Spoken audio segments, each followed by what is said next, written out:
الحمد لله رب العالمين والعاقبة للمتقين والصلاة والسلام على أشرف الأنبياء والمرسلين وعلى آله الطيبين الطاهرين وأصحابه الهادين المهديين أما بعد فقد قال الله تبارك وتعالى في الكتاب المجيد والفرقان الحميد أعوذ بالله من الشيطان الرجيم بسم الله الرحمن الرحيم إن الله وملائكته يصلون على النبي يا أيها الذين آمنوا صلوا عليه وسلموا تسليما اللهم صل على سيدنا اللهم صل على سيدنا محمد وعلى آل سيدنا محمد وآله وسلم صلوا عليه صلاة وسلام عليك يا حبيبي يا رسول الله صلى الله تعالى عليه وسلم.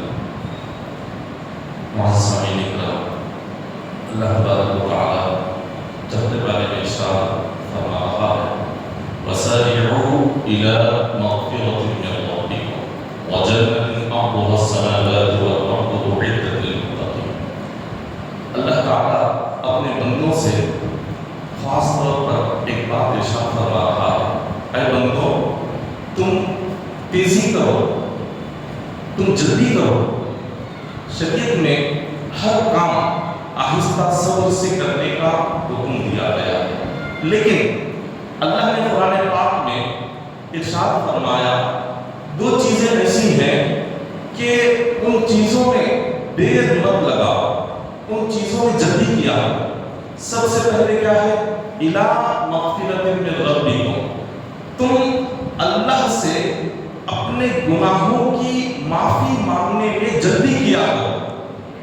یہ نہ سوچو کہ کل توبہ کروں گا، میں یہ نہ سوچو کہ آنے والے دنوں میں اپنے گناہوں کی معافی مانگوں گا، پھر جب موقع ملے گا تب مانگوں گا. ایسا نہیں. اللہ نے فرمایا کہ تم جب بھی اللہ سے گناہوں کی معافی مانگنے کا موقع مل جائے جتنا جلد ہو سکے اپنے گناہوں کی معافی مانگو، جتنا جلد ہو سکے، اس میں دیری مت کیا کرو. اور پھر دوسرا اللہ نے فرمایا جنت کو حاصل کرنے میں جلدی کیا کرو. جنت کو حاصل کرنے میں اور اپنے گناہ کی معافی مانگنے میں، ان دو چیزوں میں جتنا جلدی کر سکتے ہو اتنی جلدی کیا. اب یہاں پر ایک بات قابل توجہ یہ ہے کہ جنت حاصل کرنے کے لیے اگر بندہ کوئی عمل کرنا چاہے وہ کیا عمل کرے؟ کون سے عمل کرنے میں جلدی کرنے کا اللہ حکم دے رہا؟ جنت کو حاصل کرنے کے لیے تو کئی سارے عبادات ہے، اطاعت ہے اور اللہ کو راضی کرنے والے اعمال ہے، لیکن وہ کون سا عمل ہے کہ جس کو اللہ قرآن میں فرما رہا ہے اس عمل کو کرنے میں جلدی کرو اور اس سے جنت حاصل کرو؟ وہ کون سا عمل ہے؟ تو حضرت انس بن مالک رضی اللہ تعالیٰ عنہ اس آیت کی تفسیر کرتے ہوئے فرماتے ہیں پہلی تکبیر جو نماز کی ہوتی ہے، اللہ اکبر کہہ کر جو کھڑے ہوتے ہیں، پہلی تکبیر سے جو بندہ نماز پڑھنے کی عادت ڈال لے تو سمجھ جاؤ وہ جنتی ہے. نماز کی پہلی تکبیر بندے کو جنت میں لے جانے والا راستہ ہے. یہ وہ عمل ہے پہلی تکبیر جس سے بندہ تیزی سے جنت میں داخل ہو جاتا. اب سوال یہ ہے پہلی تکبیر جو ہوتی ہے وہ کب تک رہتی ہے؟ اللہ اکبر کہہ کر جب ہم ہاتھ مانگتے ہیں، خلاف شروع ہونے سے پہلے، خلاف ابھی شروع نہیں ہوئی، اس سے پہلے اگر جماعت میں شامل ہو گئے تو سمجھ جاؤ پہلی تکبیر مل گئی. اور خلاف شروع ہونے کے بعد اگر ہم جماعت میں شامل ہو جائیں گے تو پہلی رکعت کا ثواب تو مل جائے گا، پہلی تکبیر کا ثواب نہیں ملے گا. خلاف شروع ہونے سے پہلے اگر ہم نماز میں آ کر جماعت میں شامل ہوتے ہیں تو وہ پہلی تکبیر ہے. اب یہ پہلی تکبیر کی اہمیت کیا ہے؟ یہ پہلی تکبیر کی اہمیت پہلی صف کے تعلق سے تو حضور فرماتے ہیں اگر میری امت کو پتہ چل جائے پہلی صف میں کھڑے ہو کر نماز پڑھنے کا ثواب کیا ہے تو میری امت اگر چلنے کی طاقت نہ ہو اپنی کمر کو گھسیٹتے ہوئے پہلی تکبیر میں آ کر کھڑے ہو جائے. حضور فرماتے ہیں کہ اگر تمہیں پتہ چل جائے پہلی صف کی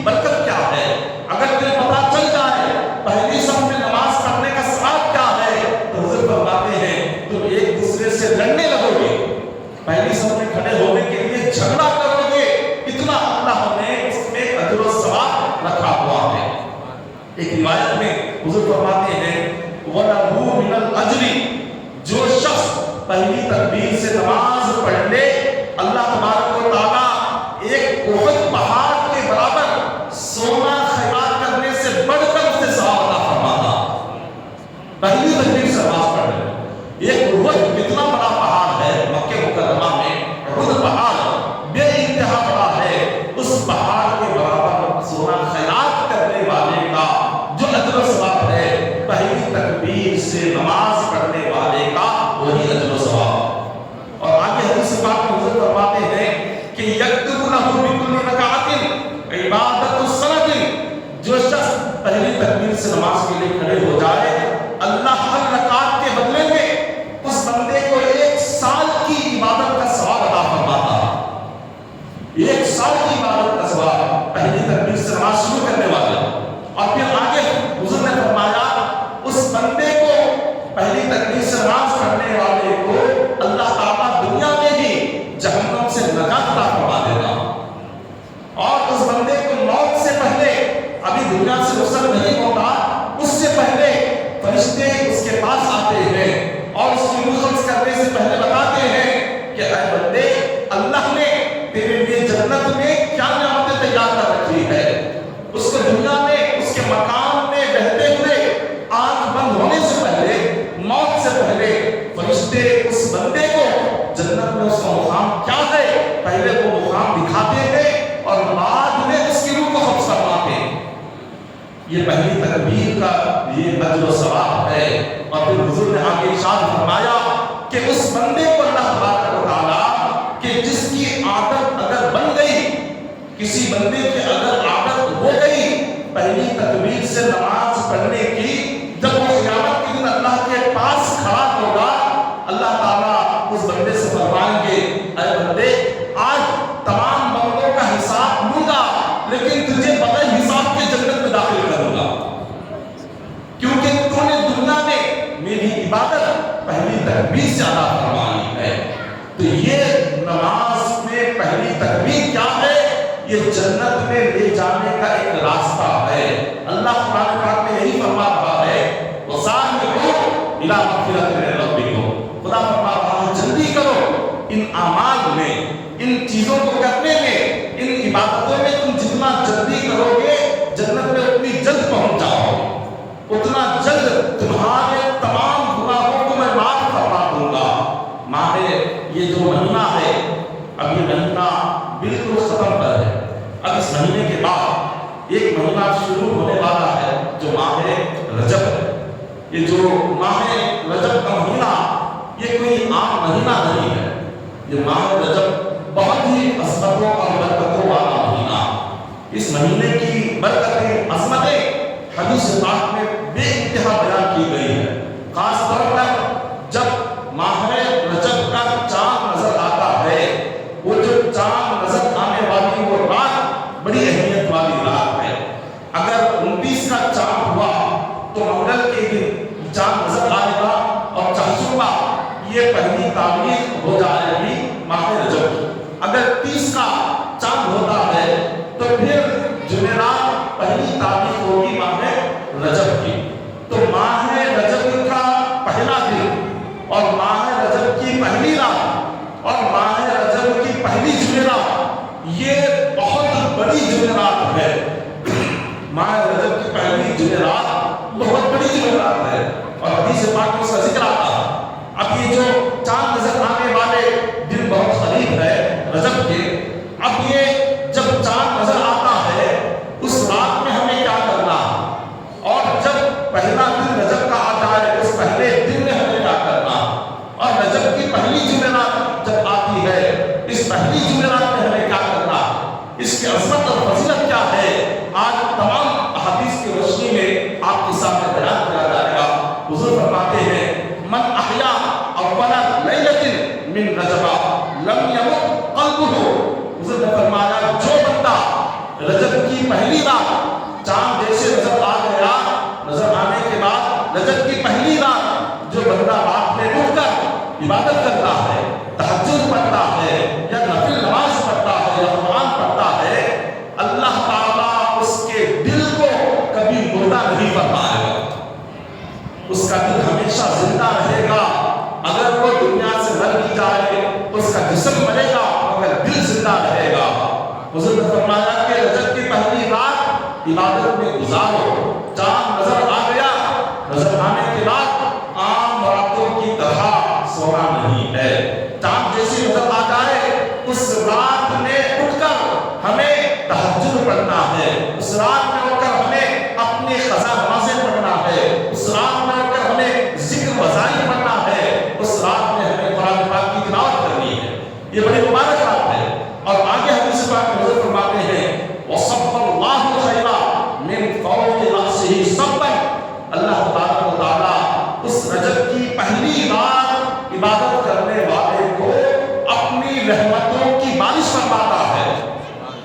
خدا اس پر اپنی برکتوں کی بارش فرماتا ہے، اور پھر وَخَرَجَ مِنْ ذُنُوبِهِ، اس رات عبادت کرنے والے کو خدا گناہوں سے ایسے پاک و صاف کر دیتا ہے جیسے وہ آج ہی اپنی ماں کے پیٹ سے پیدا ہوا ہے، اتنا گناہوں سے پاک و صاف کرتا ہے۔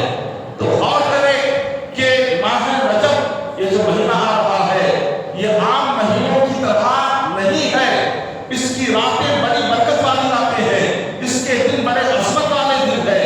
پھر حضور نے ارشاد فرمایا فَيَشْفَعُوا بِسَبْعِينَ أَلْفًا مِنْ أَهْلِ الْخَطَايَا، قیامت کے دن یہ رجب کی پہلی رات میں جاگ کر عبادت کرنے والا جب اللہ کی بارگاہ میں آئے گا تو اللہ تعالیٰ فرمائیں گے اے بندے آج تیرے خاندان کے 70,000 لوگ ہیں جو جہنم میں داخل ہو چکے ہیں اور انہیں عذاب دیا جا رہا ہے۔ اللہ تعالیٰ فرمائے گا اے بندے تو نے میرے مہینے رجب میں رات میں جاگ کر میری عبادت کی، آج اپنے خاندان کے گنہگاروں کے لیے دعا کر، تیری دعا کے صدقے میں 70,000 گنہگاروں کو جہنم سے نکال کر جنت میں داخل کروں گا۔ اللہ تبارک و تعالیٰ اس ایک رات کی عبادت کرنے والے کی دعا کے صدقے میں 70,000 اس کے خاندان کے گنہگاروں کو جہنم سے نجات عطا فرمائے۔ اور پھر آگے حدیث پاک میں حضور نے فرمایا استوجبوا النار کما فی لب الالباب من المولا تاج العارفین۔ اللہ تبارک و تعالیٰ کی رحمتیں یہیں پر ختم نہیں ہوتی بلکہ اس ماہ رجب کے تعلق سے حضور علیہ السلام ارشاد فرماتے ہیں قیامت کے دن جب سارے لوگ آئیں گے بھوکے پیاسے رہیں گے، قبر سے جب اٹھیں گے انہیں سخت بھوک لگتی رہے گی، قبر سے جب اٹھیں گے انہیں سخت پیاس ستاتی ہوگی۔ ایسے وقت میں آقا علیہ السلام نے ارشاد فرمایا کہ جو لوگ اس دنیا میں رجب اور شعبان اور رمضان ان 3 مہینوں میں روزے رکھتے تھے اللہ تعالیٰ قیامت کی بھوک سے نجات عطا فرمائے گا۔ ان لوگوں کو قیامت کی بھوک ستائے گی نہیں، ان لوگوں کو قیامت کی پیاس ستائے گی نہیں، وہ بھوک اور پیاس سے محفوظ رہ جائیں گے۔ یہ ماہ رجب کی عبادات کا یہ اجر و ثواب ہے۔ آقا علیہ السلام ایک مقام پر ارشاد فرماتے ہیں جیسی ماہ رجب شروع ہو جاتا تو اس ماہ رجب میں کثرت سے بزرگان دین صحابہ کرام درود پاک کا ذکر کیا کرتے ہیں، کیونکہ ماہ رجب جب شروع ہوتا ہے تو ماہ رجب کا بہترین وظیفہ درود پاک ہے۔ اس ماہ مبارکہ میں جتنا درود پاک پڑھ سکتے ہیں رجب میں اتنا زیادہ درود پاک پڑھیں، کیونکہ حضور علیہ السلام نے ارشاد فرمایا معراج کی رات میں نے ایک نہر دیکھی کہ جس کا پانی شہد سے زیادہ میٹھا تھا، برف سے زیادہ ٹھنڈا تھا، کستور سے زیادہ خوشبودار تھا۔ جبرائیل سے حضور نے پوچھا کہ جبرائیل یہ جو نہر ہے اس نہر کا پانی اللہ تبارک و تعالیٰ کس بندے کو پلائے گا؟ جبرائیل امین فرماتے ہیں یا رسول اللہ صلی اللہ علیہ وسلم آپ کی امت میں جو ماہ رجب میں روزہ رکھے گا اللہ اس نہر کا پانی اس کو پلائے۔ جو ماہ رجب میں روزہ رکھ کر حضور پر کثرت سے درود پاک کا ورد کرے گا اللہ تعالیٰ ایسی نہر کا پانی اس بندے کو پلائے گا۔ تو غور فرمائیں کتنا اللہ تبارک و تعالیٰ ہمیں اتنا پیارا مہینہ عطا فرما رہا ہے۔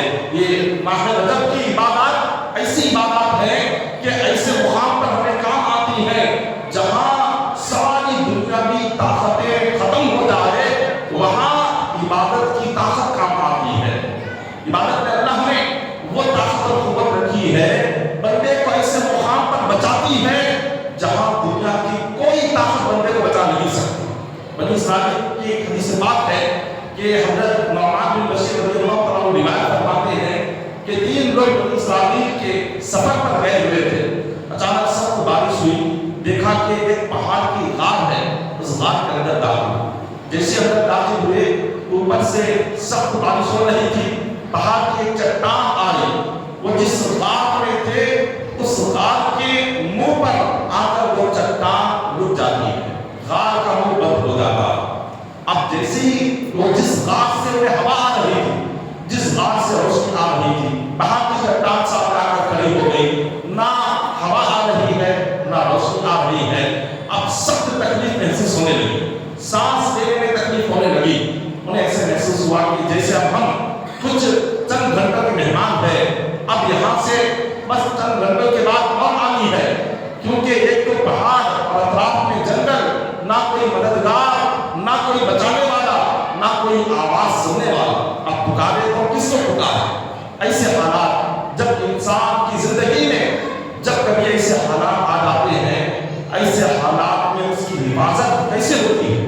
ایسے حالات میں کون اس کی مدد فرماتا ہے؟ ایسے حالات میں مدد یقیناً اللہ ہی فرماتا ہے، لیکن اس کے اعمال جو وہ دنیا میں کرتا تھا، وہ اعمال، وہ عبادات اس کو ایسے مقام پر آ کر بچاتے ہیں. اب ان تینوں نے آپس میں یہ بات کی کہ ہم لوگ اپنی زندگی میں ایسی نیکی یاد کریں جو صرف اللہ کے لیے ہے.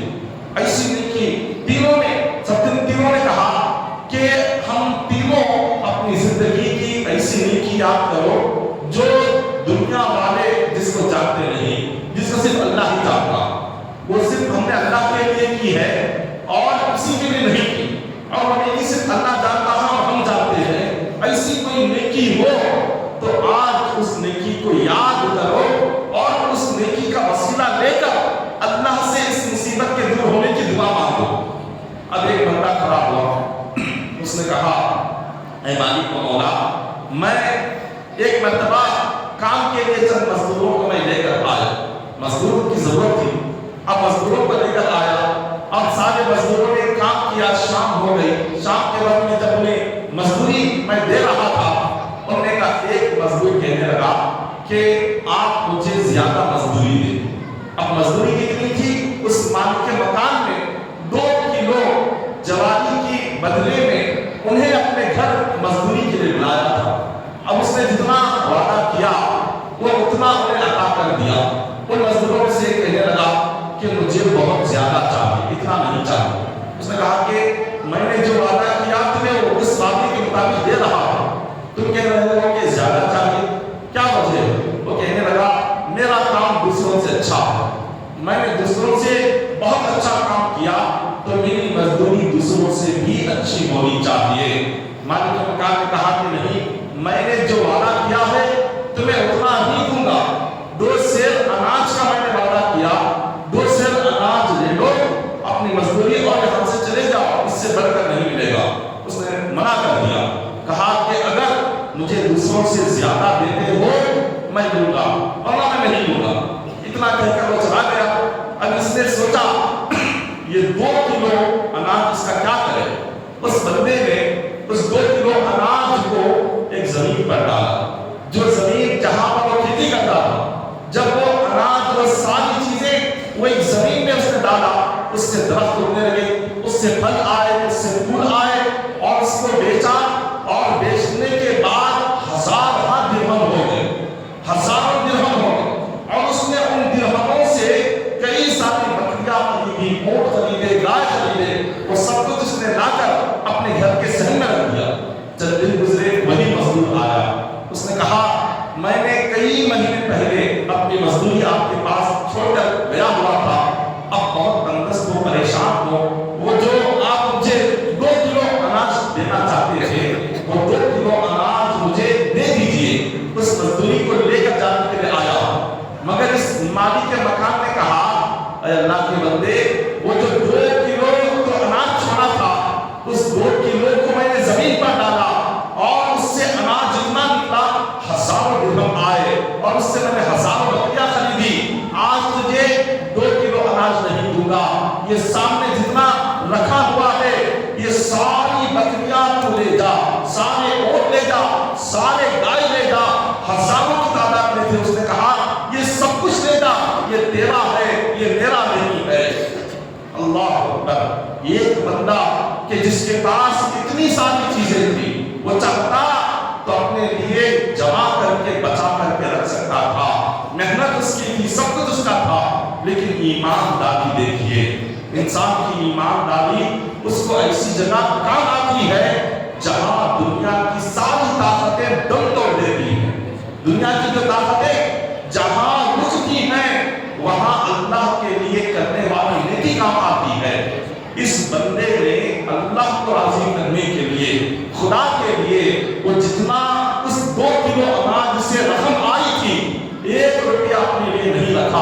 اس سے جتنا بھی اس نے کمایا اس مزدور کو بلا کر ہزاروں درہم کے سارے اناج اور ہزاروں درہم کے جانور سب کچھ اس کو دے دیا اور اللہ سے کہنے لگا اے مالک و مولا میری وہ نیکی تو جانتا ہے میں نے جو کچھ کیا تیرے لیے کیا اگر میں چاہتا تو اپنے لیے بچا کر جما کر رکھ سکتا تھا لیکن تجھے راضی کرنا مقصد تھا تیرے لیے میں نے نیکی کی ہے اگر یہ میری نیکی تجھے پسند آ گئی تو اس مصیبت سے نجات عطا فرما بس اتنا کہنا تھا وہ جو چٹان غار پر آ کر پڑی تھی چٹان کا تھوڑا سا پاؤں حصہ کھل جاتا ہے پاؤں حصہ کھل گیا ہوا آنے لگی روشنی آنے لگی اب خوش ہو گئے اب ایک ساتھی نے کہا کہ اب آپ کی باری ہے آپ یاد کیجئے آپ کی زندگی میں آپ نے کون سی نیکی کی جو صرف اللہ جانتا اور کوئی دنیا والے نہیں جانتے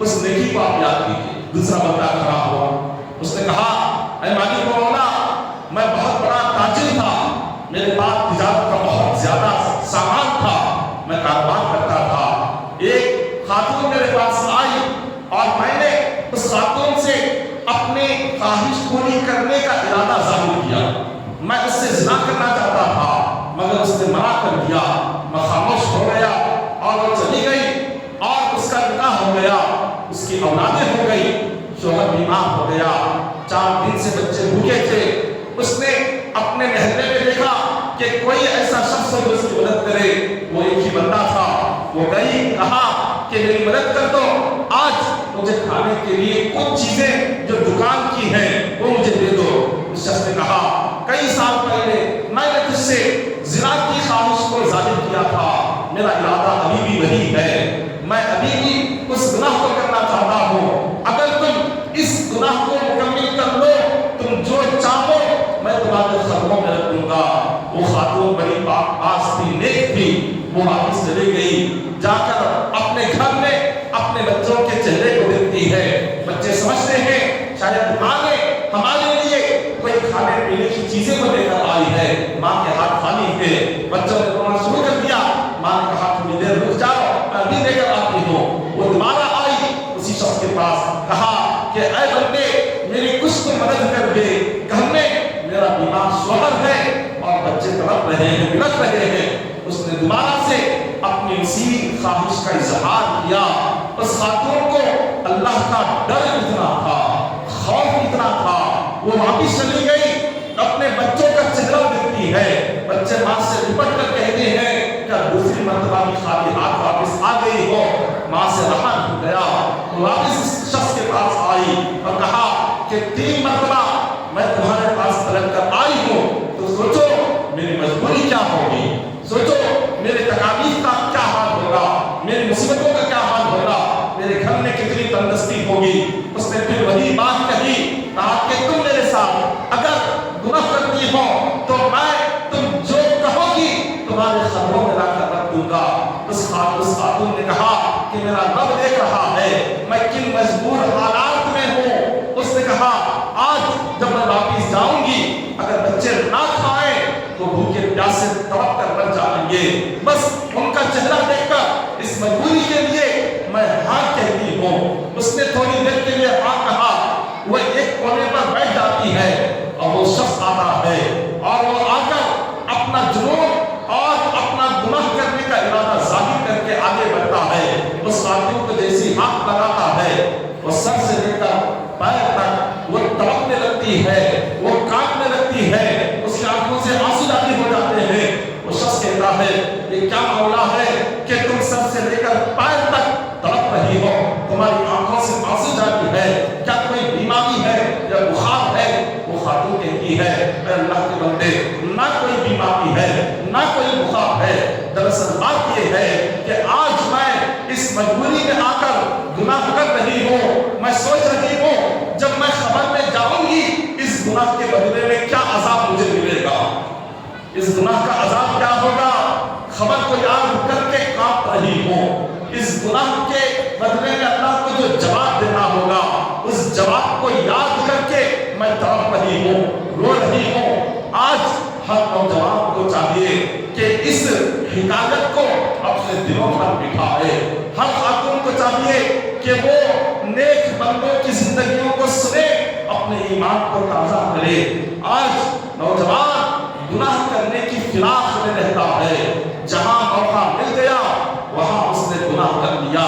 یہاں دیکھے کیا حالات ہے، کوئی دیکھنے والا نہیں ہے، کوئی روکنے والا نہیں ہے، جو چاہے گناہ کر سکتے ہیں، مگر اللہ کا ڈر دل میں ہے۔ خدا کے ڈر کی وجہ سے وہ خاتون کانپنے لگ گئی۔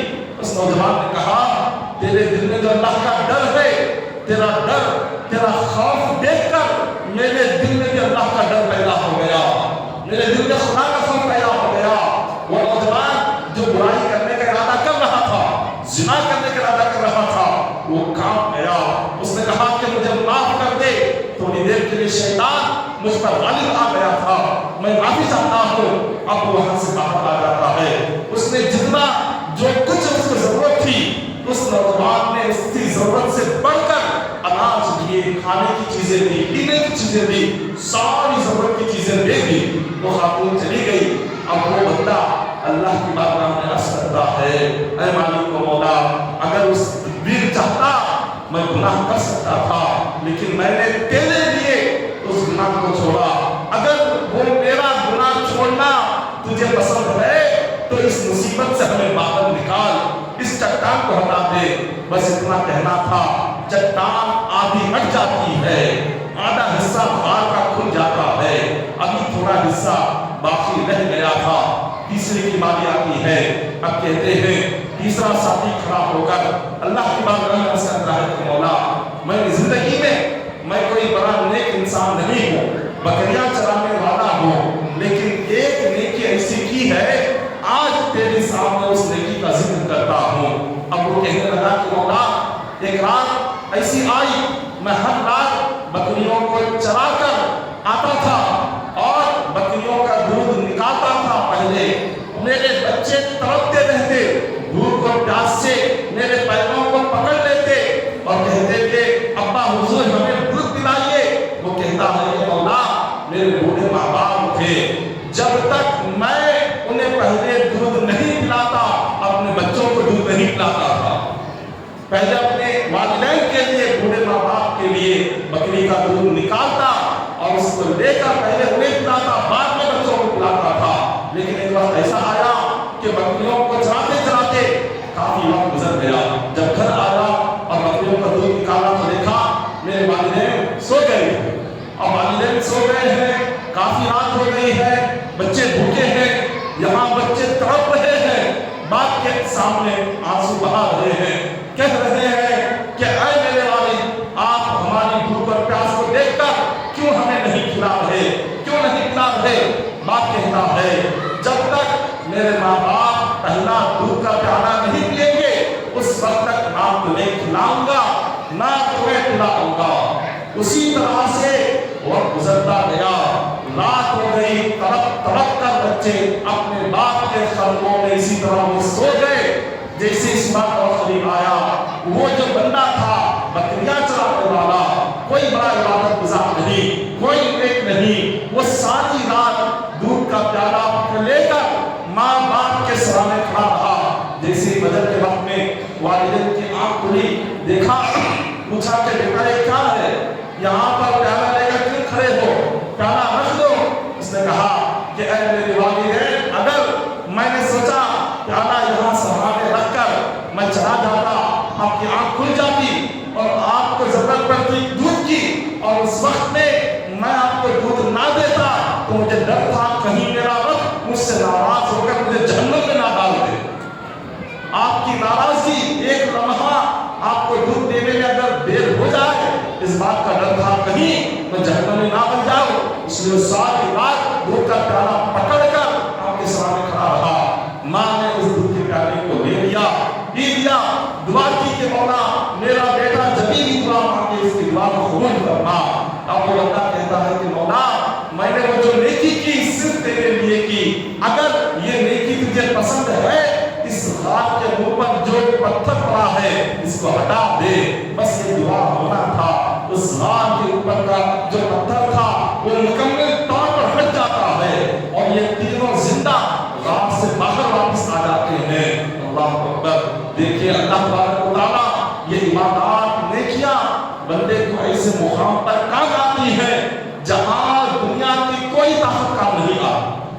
شرط یہ ہے کہ وہ صرف اللہ کے لیے ہونی چاہیے. اسی لیے اللہ نے فرمایا وَسَارِعُوا إِلَىٰ مَغْفِرَةٍ مِّن رَّبِّكُمْ، اے بندو جلدی کرو، تیزی کرو، ایسے راستوں کو اپناؤ جو تمہیں اللہ کے پاس لے جائے، ایسے ذریعوں کو اپناؤ جس سے تمہاری مغفرت ہو جائے، ایسے اعمال کو اپناؤ جس سے تمہیں جنت نصیب ہو جائے. اللہ تبارک و تعالیٰ انہی راستوں میں ایک راستہ ماہ رجب کی عبادات ہے. ماہ رجب کا مہینہ اور اس مہینے کے دن اور اس مہینے کی راتیں کوئی عام نہیں ہے. روایتوں میں بیان کیا گیا حضور علیہ الصلوۃ والسلام ارشاد فرماتے ہیں صوم اول یوم من رجب کفارۃ ثلاث سنین، رجب کے پہلے دن کا روزہ 30 سال کے گناہوں کو مٹا دیتا ہے.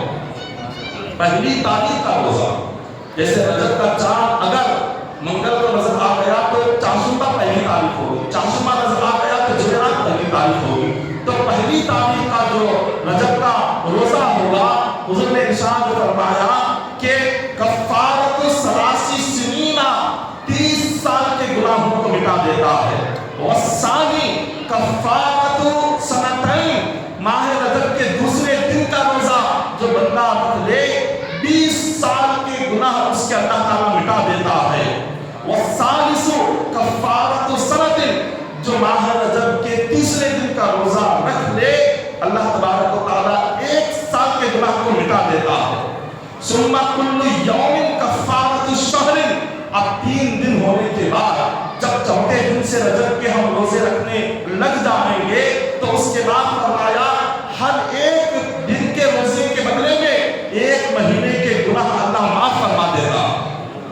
تو ماہ رجب جو آ رہا ہے یہ ماہ رجب کے آنے سے پہلے اس کی تیاری کیا کریں. اور پھر آگے آپ علیہ الصلوۃ والسلام کی مبارک زندگی حضور کی سیرت پر ہم پڑھتے ہیں تو رمضان کے بعد سب سے زیادہ جو حضور روزے رکھتے تھے وہ رجب اور شعبان میں رکھتے تھے. رمضان کے بعد سب سے زیادہ حضور نے جو روزہ رکھا وہ یا تو شعبان کے مہینے میں رکھا یا رجب میں رکھا. رجب اور شعبان سے بڑھ کر کسی مہینے میں حضور نے روزہ نہیں رکھا. اور اس ماہ مبارکہ میں سورہ اخلاص قل هو اللہ کا جو سورہ ہے اس کو جتنا ہو سکے اس کو نمازوں میں پڑھا کریں. سورہ اخلاص کو عام وقتوں میں بھی یہ ماہ رجب کے 30 دنوں میں سورہ اخلاص کو وظیفے کے طور پر پڑھے. کم از کم دن میں 12 مرتبہ سورہ اخلاص ضرور پڑھا کریں. کیونکہ روایتوں میں آتا ہے کہ ایک خاتون بیت المقدس جو کہ فلسطین میں ہے، اس بیت المقدس میں خاتون بڑی عبادت گزار اور نیک ماہ رجب کے ہر دن 12 مرتبہ سورہ اخلاص قل هو اللہ احد کو وہ ہر دن پڑھتی تھی ماہ رجب میں. جب اس خاتون کو بیماری لاحق ہوئی اور ایسے محسوس ہونے لگا کہ اب میرا وقت ختم ہو رہا ہے، اس نے اپنے بیٹے کو بلایا اور کہا کہ بیٹا ماہ رجب میں میری یہ عادت تھی کہ میں رجب کے مہینے میں کثرت سے سورہ اخلاص پڑھا کرتی تھی اور ٹاٹ کا لباس پہن لیتی تھی، عام لباس نہیں پہنتی تھی، ٹاٹ کا لباس پہن کر اس ٹاٹ کے لباس میں اللہ کی عبادت کیا کرتی تھی. تو لہٰذا تمہارے لیے میری نصیحت یہ ہے کہ تم جب کبھی مجھے دفن کرو تو ٹاٹ میں دفن کرنا، نئے کفن میں کبھی دفن نہ کرنا. ماں کی نصیحت تھی. جیسی نصیحت مکمل ہوئی اس نصیحت کے بعد ماں کا انتقال ہو رہا ہے. انتقال کے بعد ماں نے جب اپنے بیٹے کو وصیت کی، بیٹے نے اس وصیت کو بھلا دیا اور اپنی ماں کے لیے بہترین عالیشان قیمتی کفن خریدا تاکہ دنیا کو دکھائے، اور اس قیمتی عالیشان کفن میں اس کو دفن کر دیا. جیسی دفن کیا جس رات وہ اپنی ماں کو قبر میں لٹا کر آیا، وہ خواب میں کیا دیکھتا ہے؟ ماں اس کو ڈانٹ رہی ہے اور کہہ رہی ہے میری وصیت کے مطابق تم نے عمل کیوں نہیں کیا؟ میں نے جو کہا کہ مجھے ٹاٹ کے لباس میں دفن کرنا، تم نے عالیشان قیمتی کفن کے کپڑے میں دفن کیوں کیا؟ ماں یہ اپنے بیٹے کو کہہ کر اس کو جھڑک رہی تھی، بار بار اس سے کہہ رہی تھی. بیٹا گھبرا گیا، آنکھ کھلی تو بیٹے نے سوچا کہ ماں ناراض ہے، چلو جا کر ماں کے لیے وہی ٹاٹ کو لے جاتا ہوں جس ٹاٹ کے کفن میں ماں چاہتی تھی کہ اس کو دفن کیا جائے. اس نے اپنے ہاتھ میں ٹاٹ لے لیا، قبر کے پاس پہنچا اور سے مٹی ہٹائی. تھوڑی دیر ہوا تھا دفن کر کے، لیکن تھوڑی دیر کے بعد واپس پلٹ کر آیا. جیسے قبر سے مٹی ہٹائی تو کیا کہ قبر کے اندر اس کی ماں ہے ہی نہیں، قبر کے اندر ماں ہی نہیں ہے، میت قبر سے غائب ہے، وہ گھبرا گیا۔ بارگاہ خدا نے عرض کیا کہ مولا یہ کیا معاملہ ہو رہا ہے؟ میں نے کچھ دیر پہلے اپنی ماں کو لا کر یہاں دفن کیا، لیکن آج کیا دیکھ رہا ہوں کہ میری ماں ہے ہی نہیں، کیا معاملہ ہے؟ بارگاہ خدا سے آواز آتی ہے، اے بندے تو بھول گیا رجب میرا مہینہ ہے، یہ تیری ماں ماہ رجب میں سورہ اخلاص کو ہر دن پڑھتی تھی، اس کا پڑھنا اتنا پسند آ گیا کہ میں نے تنہا خبر میں نہیں چھوڑا، فرشتوں کو بھیج کر اپنے پاس بلا دیا ہے۔ اللہ تبارک و تعالیٰ اس ماہ رجب میں قرآن پڑھنے والوں کو، سورہ اخلاص پڑھنے والوں کو تنہا نہیں چھوڑتا، اتنی محبت کرتا ہے۔ یہاں قبر میں دفنایا، مولا نے انہیں اپنے پاس بلا لیا۔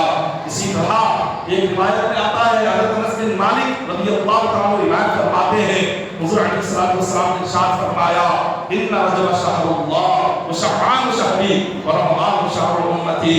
حضور فرماتے ہیں کہ رجب اللہ کا مہینہ ہے، شعبان فرمایا کہ میرا مہینہ ہے، اور رمضان کے مطابق فرمایا میری امت کا مہینہ ہے۔ صحابہ کرام نے کہا کہ حضور اللہ کا مہینہ ہونے کا مطلب کیا ہے؟ اللہ کا مہینہ آپ کہہ رہے ہیں کہ رجب اللہ کا مہینہ ہے، یہ اللہ کا مہینہ اس کا معنی کیا ہے؟ ہمیں سمجھ نہیں آیا۔ تو حضور فرماتے ہیں رجب اللہ کا مہینہ ہونے کا معنی یہ ہے کہ اس مہینے میں اللہ تبارک و تعالیٰ کئی ہزار گنہگاروں کو مغفرت عطا کر کے انہیں جنتی بنا دیتا ہے۔ کئی گنہگار، کئی جہنمی ایسے ہوتے ہیں کہ جن پر جہنم کا فیصلہ ہو چکا ہوتا ہے، لیکن اللہ تعالیٰ رجب کی برکت سے ان جہنمیوں کو جہنم سے نجات عطا فرماتا ہے۔ اور آگے حضور علیہ السلام فرماتے ہیں کہ اللہ تبارک و تعالیٰ جو بندہ اس ماہ رجب میں اگر روزے رکھ لے، اللہ تبارک و تعالیٰ اسے 3 نعمتیں عطا فرماتا۔ ماہ رجب کے اگر روزے رکھ لے تو خدا کی 3 نعمتیں بندے کو نصیب ہوتی ہے۔ سب سے پہلے اس کی زندگی میں جس دن اس نے رجب کے روزے رکھنے شروع کیے، ان روزوں سے پہلے جو بھی گناہ کیا اللہ تعالیٰ ان سارے گناہوں کی بخشش فرما دیتا۔ جس دن سے اس نے رجب کا روزہ رکھنا شروع کیا، اس دن سے پہلے جو گناہ ہوئے اللہ تعالیٰ تمام صغیرہ گناہوں کو معاف کر دیتا ہے۔ یہ پہلی نعمت ہے۔ اور دوسری نعمت کیا ہے؟ دوسری نعمت یہ نصیب ہوتی ہے آنے والی زندگی میں، جب وہ بندہ آنے والی زندگی میں جب زندگی گزارے گا، اللہ تعالیٰ اسے گناہوں سے محفوظ رکھ کر نمازی بنائے گا، نیک بنائے گا اس روزے کی برکت سے۔ اور تیسری نعمت فرمایا، تیسری نعمت یہ ہے قیامت کے دن جب وہ آئے گا، سارے لوگ پیاسے ہوں گے مگر یہ پیاس سے محفوظ رہے گا، پیاس اس کو ہرگز نہیں ستائے گی۔ تو آپ غور کریں 3 نعمتیں کیسی ہے؟ گزشتہ گناہ معاف، آنے والی زندگی میں عبادت کی توفیق نصیب ہوتی ہے، اور قیامت کی پیاس سے اللہ اس کو نجات عطا فرماتا ہے۔ ایک بوڑھے صحابی تھے، انہوں نے عرض کیا کہ یا رسول اللہ صلی اللہ علیہ وسلم میں بوڑھا ہوں، ماہ رجب کے روزے رکھنے کی مجھ میں طاقت نہیں ہے، اور اتنی کمزوری ہے کہ اگر روزہ رکھوں گا تو میں بے ہوش ہو جاؤں گا، لیکن رجب کا ثواب مجھے بھی چاہیے، رجب کے روزوں کی برکت مجھے بھی چاہیے۔ کیا کوئی ایسا معاملہ ہے، ایسا عمل ہے جس سے میں رجب کے روزوں کا ثواب حاصل کروں؟ حضور نے فرمایا ہاں تمہارے لیے ہے، تم ایسے کرو ماہ رجب کی پہلی تاریخ کا روزہ رکھ لو، 15ویں تاریخ کا روزہ رکھ لو، آخری 29 کی تاریخ کا روزہ رکھ لو۔ اگر یہ 3 روزے رکھو گے اللہ تمہیں رجب کے 30 روزوں کا ثواب عطا فرمائے۔ اگر 3 بھی رکھ لیتے ہو اللہ اس 3 کے بدلے میں 30 کا ثواب تمہیں عطا فرمائے گا۔ یہ حضور ضعیفوں کے لیے فرما رہے ہیں، ضعیفوں کے لیے فرما رہے ہیں کہ کم از کم پہلی تاریخ، 15ویں تاریخ، 29ویں تاریخ، ان 3 تاریخوں کا رجب کا روزہ رکھ لو۔ اور پھر اس کے بعد فرمایا جب یہ روزے رکھ لو تو ماہ رجب کی پہلی جو جمعہ کی رات آتی ہے، اب یہ جو آنے والی جمعہ کی رات ہے یہ پہلی رات ہے رجب، اس رات ہمیں کرنا کیا ہے؟ تو یہ رات کوئی عام رات نہیں ہے۔ حضور نے فرمایا رجب کی پہلی جمعہ کی رات، جمعرات کا دن گزرنے کے بعد مغرب سے، جمعرات کی مغرب سے جمعہ کی رات شروع ہو جاتی ہے۔ حضور نے فرمایا